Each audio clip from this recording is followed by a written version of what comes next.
Hi everyone. So let's start with a case presentation on COPD. We have received a patient who is 62-year-old male, posted for lap hernia or any other surgery, and patient is having chronic cough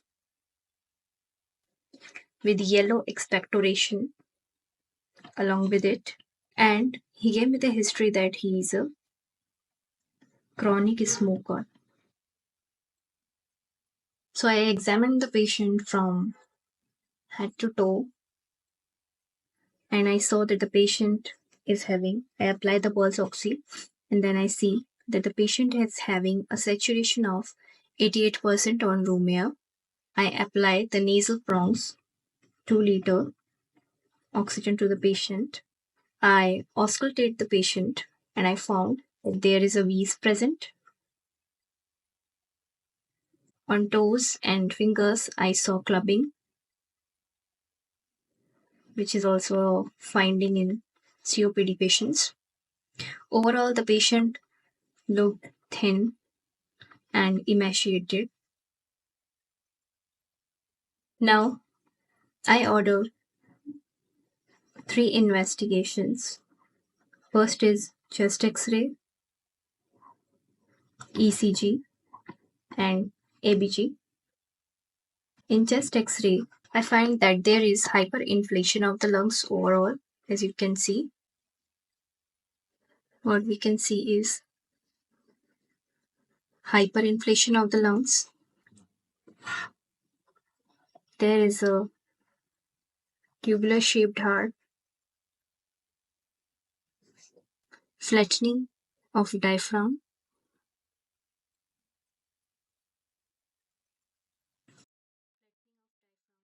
and sometimes you can also see bullae, which are the cystic air spaces lung parenchyma, or accurately you can see them in CT chest, and they become symptomatic if they occupy more than 50% of the hemithorax. Sometimes you can also see horizontal ribs. Okay, so these are all the chest X-ray findings in these patients. In the ECG, you will see that there is right axis deviation. Right side of the heart is involved in COPD. In ABG, you may find that the pH is around normal. Okay, and there is borderline PO2, normal or increased CO2, and normal or increased bicarbonate. So overall, when I saw that the patient is having dyspnea on exertion, chronic cough, history of chronic cough, and sputum.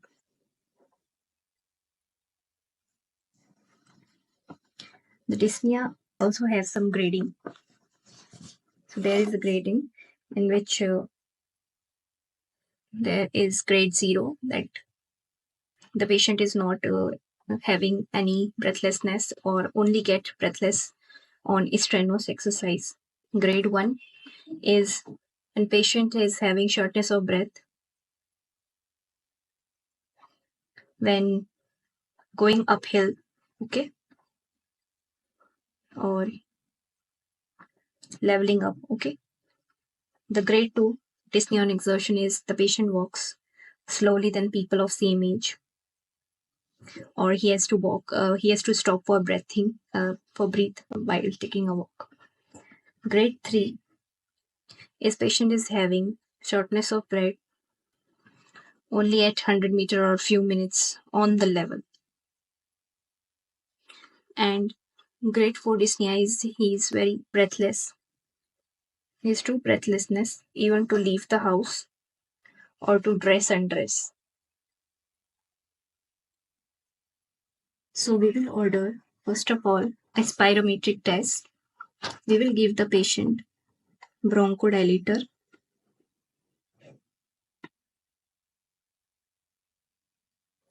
and then we will do spirometry.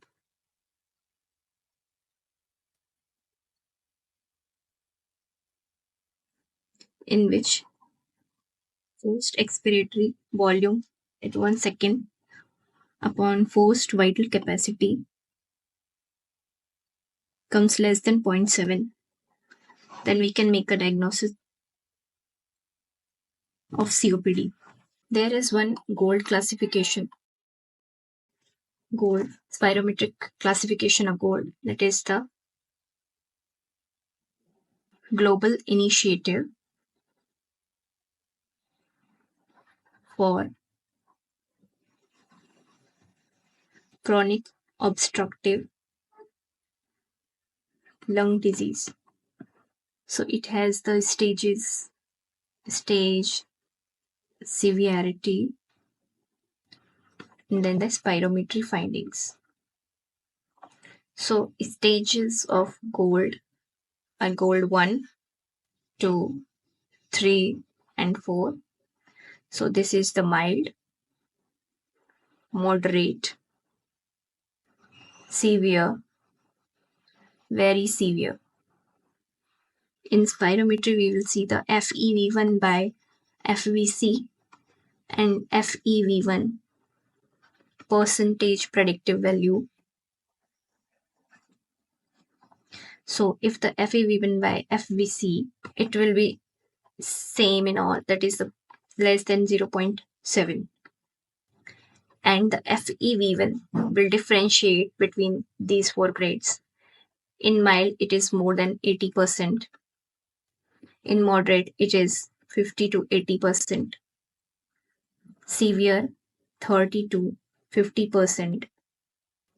And in very severe, it is less than 30%. So after giving the adequate short-acting bronchodilator, we will do this spirometry and then we can grade our patient, in which grade the patient falls.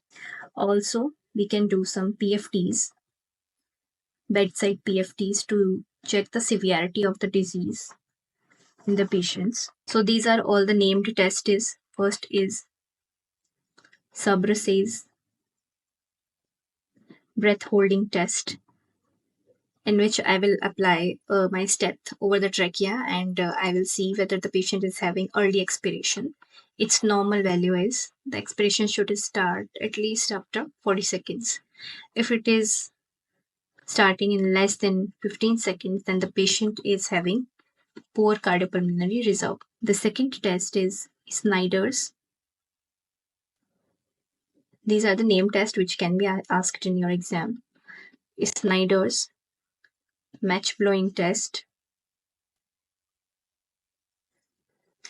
So there is a candle and the patient has to blow it from 6 inches. And what it calculates is MBC, that is the maximum breathing capacity. So if the patient cannot blow from 6 inches, then patient's MBC might be less than 100 liters per minute. The third test is de Bono's whistle test, and this calculates the peak expiratory flow rate. It has a whistle with adjustable diameter aperture. The fourth test is Green and Barrow-Widd's cuff test,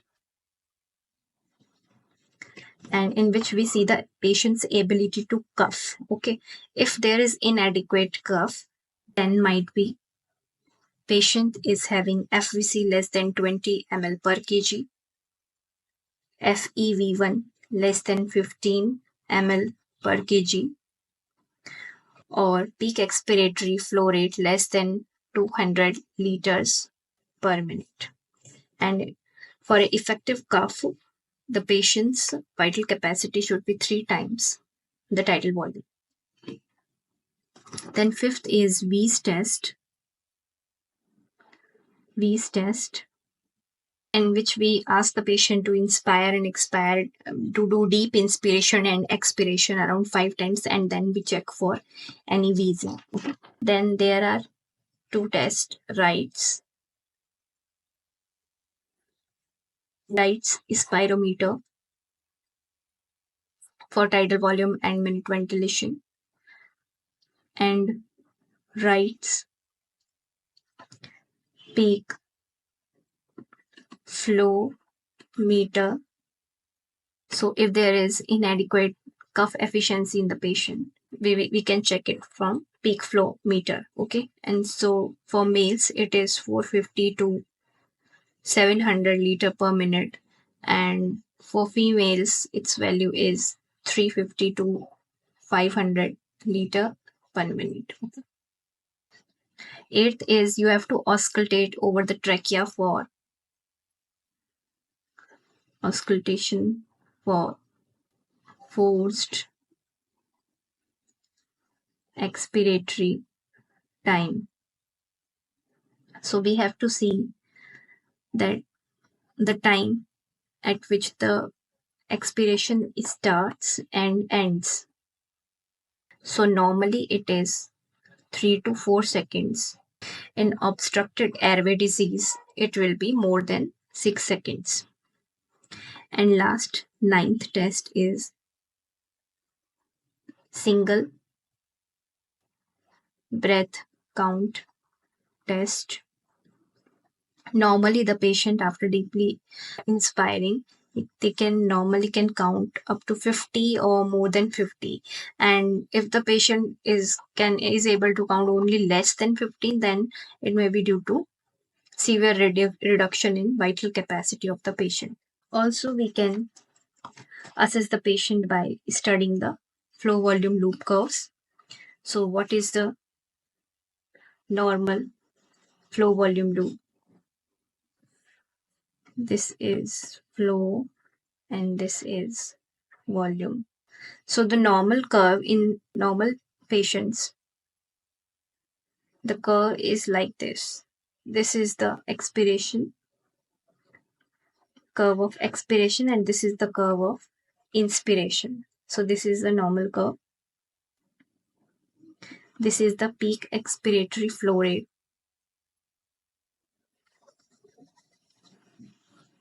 So how will it look in obstructive and restrictive lung diseases? For example, this is the normal. In obstructive lung diseases, there will be problem with the expiration part. So the curve will be like this. There will be coving in the expiratory curve and somewhat reduction in the shortening of the inspiratory curve also. And in restrictive lung diseases, so this is our normal curve. And how will it look like in restrictive diseases? Overall, the graph will get shorter like this. So there will be problem in the inspiration as well as expiration, but in obstructive there will be mainly problem in the expiration. Now, what is actually happening in COPD? So in COPD, we see it's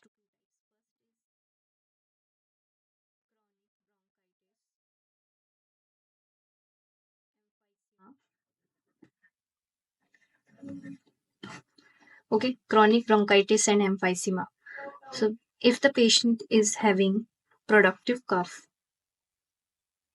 for 3 months for 2 successive years, then we classify the patient in chronic bronchitis, and it is mainly the disease for airways.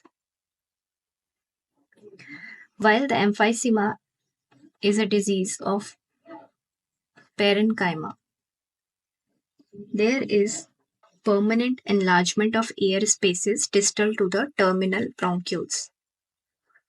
So the alveoli will become like this. There will be destruction of walls without fibrosis.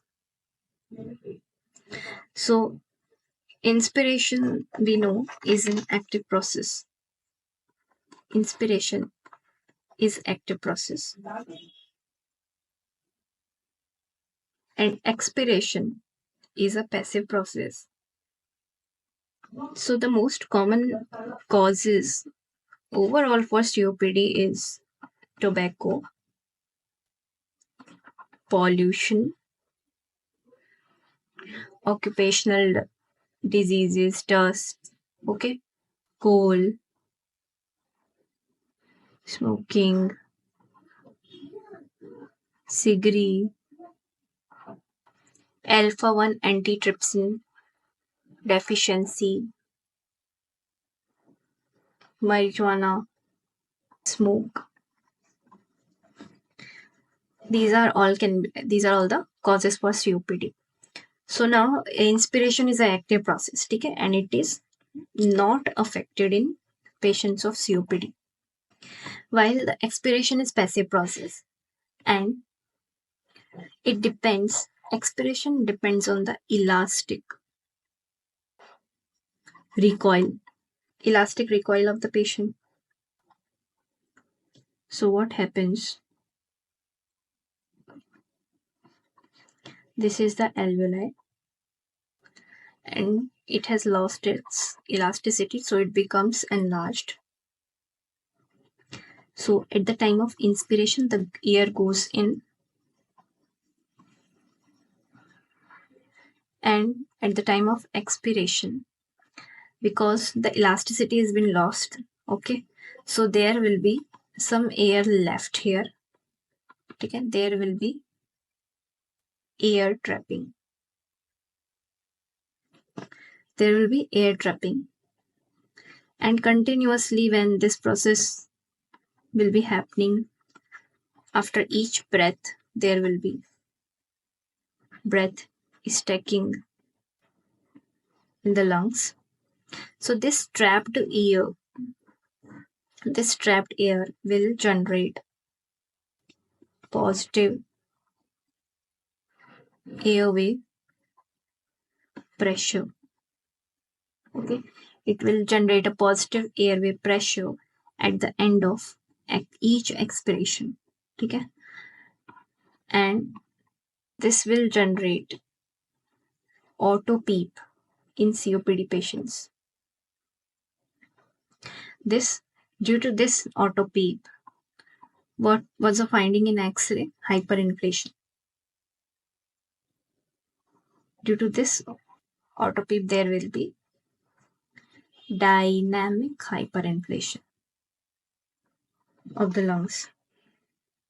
So why it is important to study here? Because if we have to intubate these patients, so what you saw on ventilator, when you will connect these patients to the ventilator have this graph of flow versus time graph, and normally the graph looks like this. This is the inspiration, and the expiration ends touching the baseline.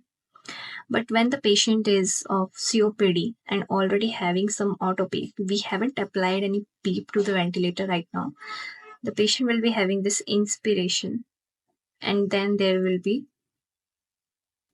this gap.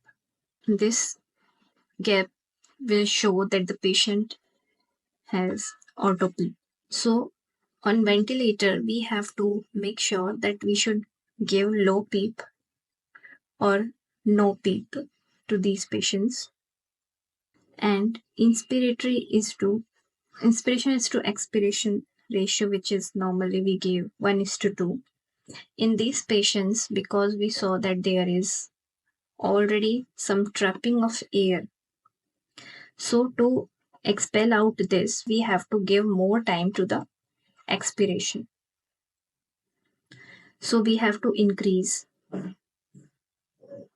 the expiration time, like we can give 1:3, 1:2.5, 1:4, etc. We have to give more time for this patient to expire, or we have to decrease the inspiration. Okay, so how can we do that? By increasing the peak inspiratory flow. Peak inspiratory flow. Also, we can reduce the respiratory rate. It will also do the same work of giving more time to expiration. And if any, also we have to optimize the patient, and we read the pathology that about the elastic recoil, and yes, about the chronic bronchitis and emphysema. So let's study some effects of smoking. So if anyhow you will advise the patient to quit the smoking and he follows you, then what will be the changes in these patients' airway? So these are also asked, like